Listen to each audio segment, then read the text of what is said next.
శ్రీగురుభ్యో నమః. హరి ఓం. శ్రీ మహాగణాధిపతయే నమః. శ్రీ మహాసరస్వత్యై నమః. శ్రీ గురుభ్యో నమః. హరి ఓం. ఓంకారమంత్ర సంయుక్తం నిత్యం ధ్యాయంతి యోగినః. కామదం మోక్షదం తస్మై ఓంకారాయ నమో నమః. నమస్తే దేవదేవేశ, నమస్తే పరమేశ్వర, నమస్తే వృషభారూఢ నకాదాయ నమో నమః. మహాదేవం మహాత్మానం మహాపాతకనాశనం మహాపాపహరం వందే మకారాయ నమో నమః.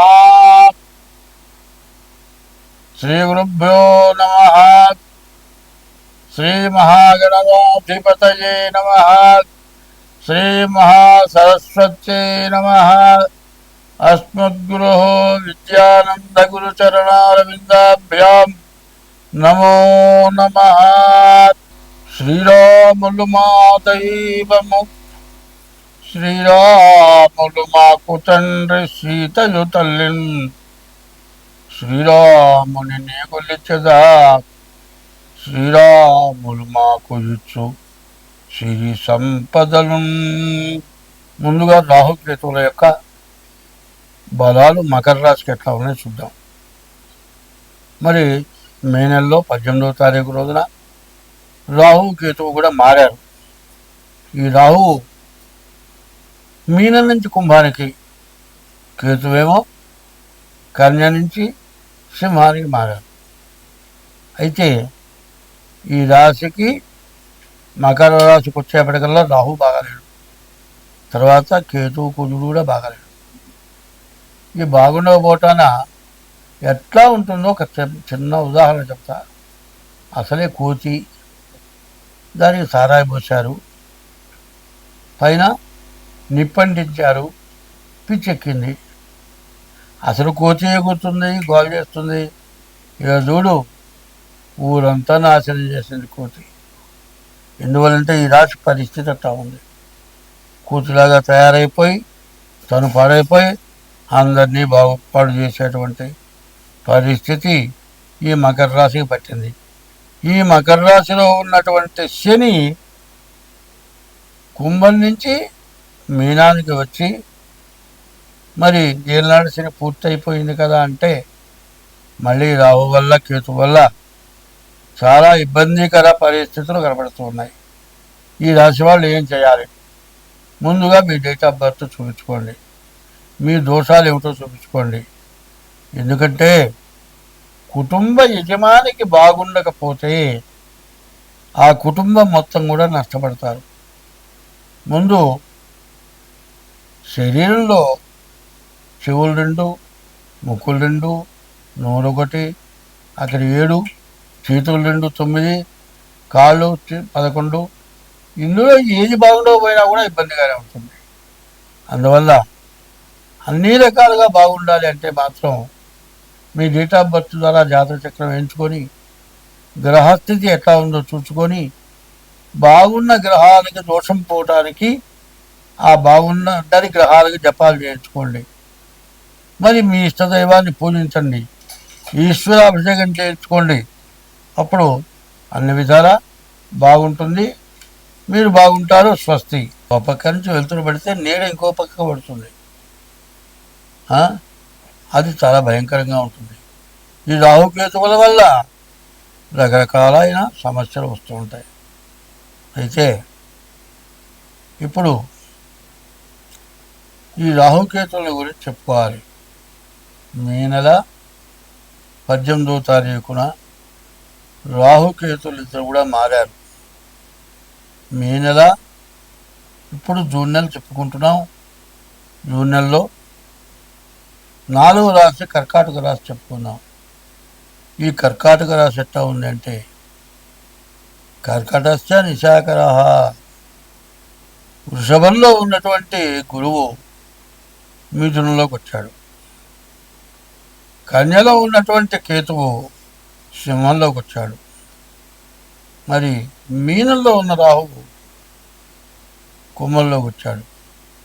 అయితే కుంభంలో ఉన్న శని మీనానికి పోయినాడు. ఏమైంది? ఈ మిథున కర్కాటక రాశికి నిన్నటి దాకా శని సప్తమంలో ఉన్నాడు. ఈ సప్తమంలో ఉన్న శని వల్ల చాలా కష్టాలు, ఆరోగ్య సమస్యలు బాగా వచ్చి ఆర్థికంగా దెబ్బతిన్నారు. సరే, మే నెల 18వ తారీఖున రాహు ఏమైనాడు? మీనంలో ఉన్న రాహు కుంభానికి వచ్చాడు. కేతువేమో కన్యలో ఉన్న కేతువు సింహంలోకి వచ్చాడు.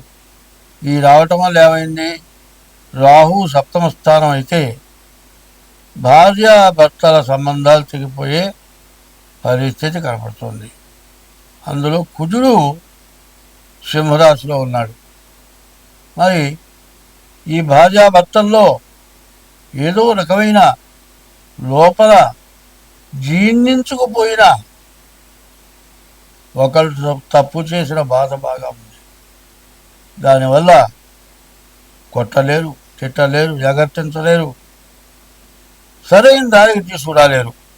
అట్లాంటి ప్రవర్తన భార్యాభర్తలకు వచ్చింది. ఇక ఎంతవరకు వచ్చిందంటే ఎవరి దాన్ని వాడు బతుకుదాం. సరే, ఎవరి దాన్ని వాడు బతుకుదా బాగానే ఉందాయా?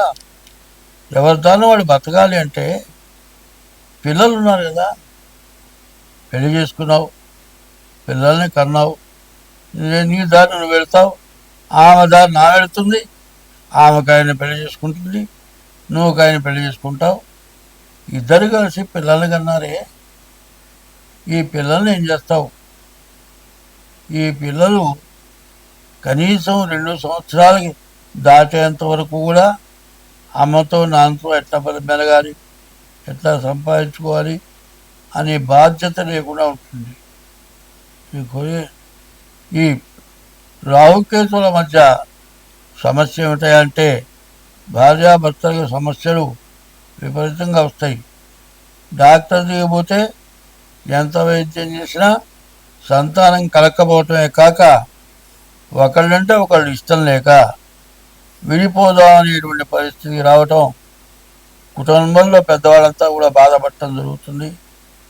ఈ టైంలో జన్మ లగ్నం కూడా చూసుకోవాలి. గోచారం, నేను పిలిచే పేరుని బట్టి గోచారం చెబుతున్నాం, కానీ జన్మలగ్నం ఏమిటయా అనేది చూసుకుంటే అప్పుడు కానీ తేలదండి. జన్మలగ్నం తేలాలంటే పుట్టినరోజు తారీఖు, నెల, సంవత్సరం టైము, దాని ద్వారా చూస్తే కానీ ఈ జాతకుల యొక్క సమస్య ఏమిటి అర్థం కాదు. ఈ జాతకుల యొక్క సమస్య తేలాలి అంటే మరి కుజుడు పంచమంలోకి రావాలి, తర్వాత శని అష్టమంలోకి రావాలి, శని మేషంలోకి రావాలి. అట్లా వస్తే కానీ వీళ్ళ పరిస్థితి బాగుండాలి అంటే కొంత కాలం పడుతుంది.